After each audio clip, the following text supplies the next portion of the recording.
Hello guys, hello.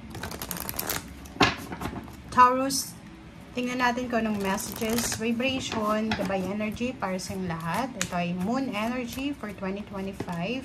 Taurus, tingnan natin. First card mo dito is last quarter moon in Aries.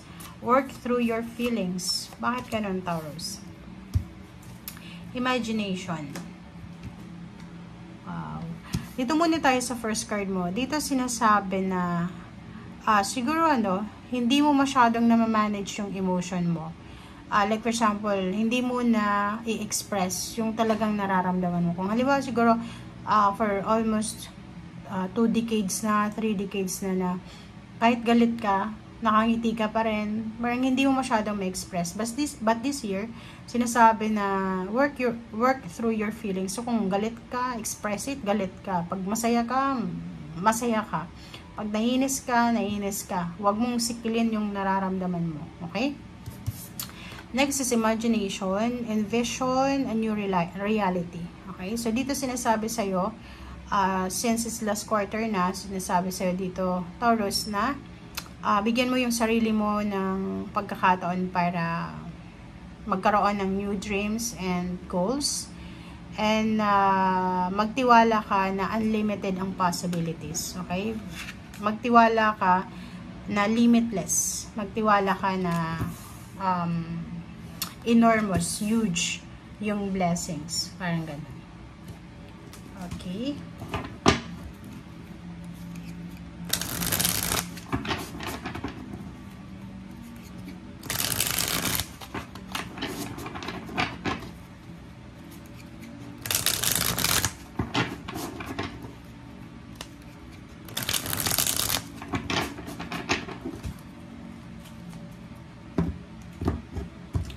Okay, Taurus. First card natin is Two of Cups. Okay, so nakikita ko na mayroong ikakasal na Taurus, mayroong bagong relationship na magsisimula this year.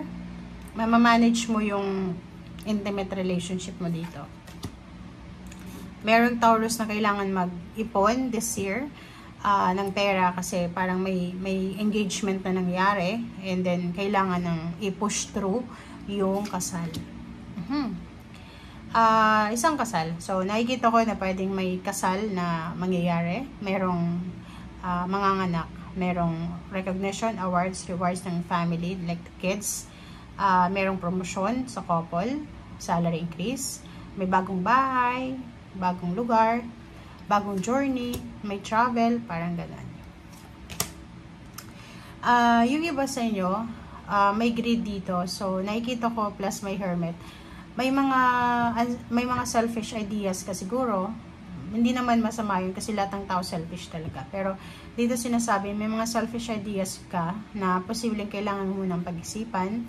And the world card, may mga international travel dito, yung mga Taurus.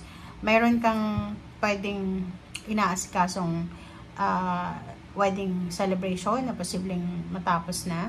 Merong nagpapatayo ng bahay, or merong mga hinuhulugang bahay or sasakyan na posibleng matapos na. Okay? So, nakikita ko sa'yo na pwedeng nag-aantay ka ng apology, or pwedeng nag-aantay ka ng decision making. So, posibleng aantayin mo, pero yung iba sa inyo, ile-let go na lang. Merong relocation, may travel, meron ditong itutuloy mo yung mga nasimulan mo ng ideas regarding travel. So, mag-iingat lang tayo kasi merong 7 of Swords. So, yung 7 of Swords na to, tiwala to. So, if mayroong pumasok sa buhay mo na, like, in terms of money and relationship, na hindi mo pa kabisado yung ugali niya, or manluloko yan, or pwedeng yung taong yan is nakagawa ng hindi maganda sa'yo or sa ibang tao, huwag kang magtitiwala agad-agad. Okay? The Tower. Kasi pwedeng masira ka, masira siya, masira yung ibang tao, bumagsak yung foundation mo. Four of Wands. Ang ganda ng Four of Wands na to kasi it's confirmation dito na may nakikita tayong may magsisimulang magpatayo ng bahay, may magsisimulang bumuo ng family, may lilipat ng trabaho, may masisettle silang mga financial problems, or physical health problems ng family, parang ganon.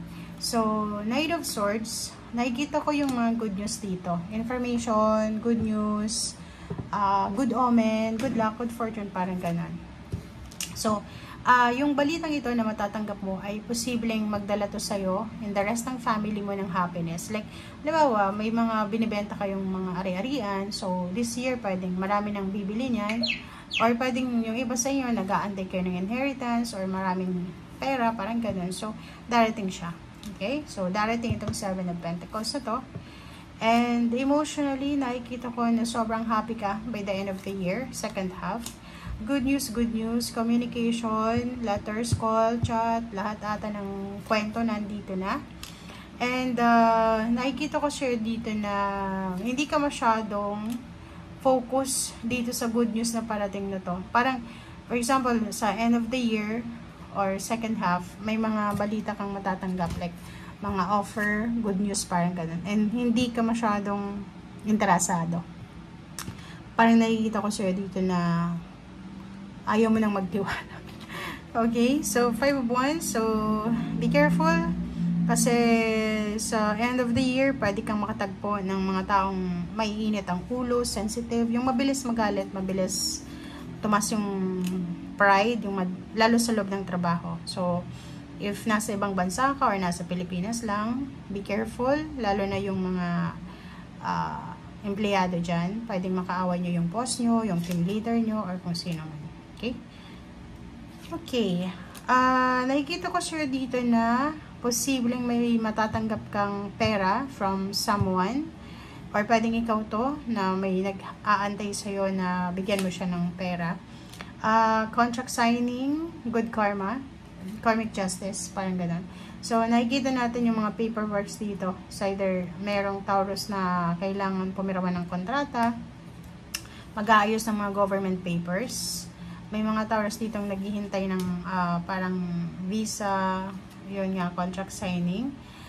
Sinasabi na this year, ibibigay na sa'yo ng universe yung matagal mo nang hinihintay. Okay? And Queen of Wands, so sa financial, makakalaya ka na sa mga kagipitan na yan. So, konting tiis lang, konting pasensya, on the way ka na. Okay? So, in terms of decision making, choices and decision, mag-iingat ka. Kasi, Taurus, kung makikita mo dito, pwede kang, nandyan yung the devil eh.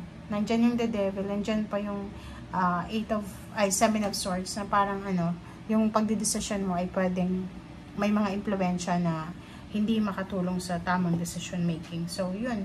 Be careful lang. Okay? So, yan guys ang sinasabi ng baraha. Maraming salamat. Bye!